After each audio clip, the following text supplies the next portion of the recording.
This week we're doing a short series on stories from prison. Yesterday we looked at Jeremiah in prison, today John the Baptist.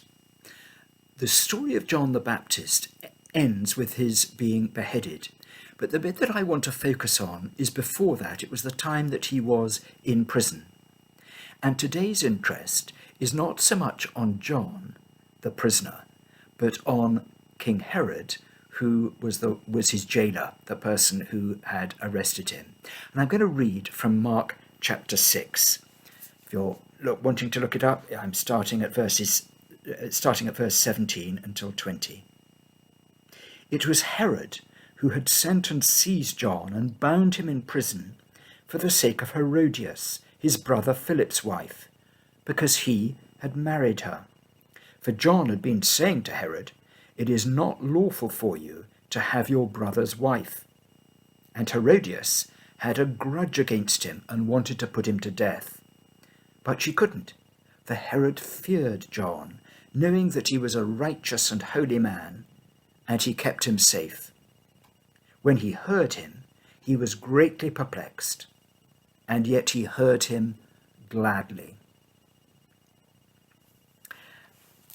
This charge that stuck in Herod's throat and Herodias' throat wasn't the fact that he had got rid of rival kings or ruled with ruthlessness or anything like that, but his incestuous marriage.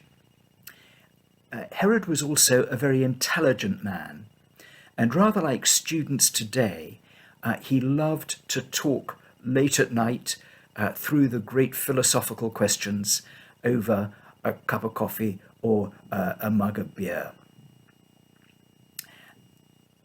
Herod was in a wonderful position, really. He had this, whenever he wanted, he could have this frisson of excitement by getting John out of his cell and talking to him late at night. And if John's challenges got uncomfortably close to him, well, you simply pop him back into his cell and wait till he's calmed down and you're ready for the next time. Now, there's a time for exploring, for asking questions. It's how we learn.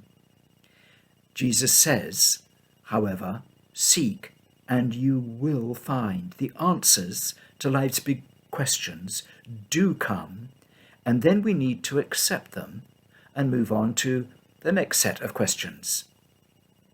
There's no value in the sort of intellectual frivolity that asks questions to no purpose. Herod thought that he was in control. After all, he was the king.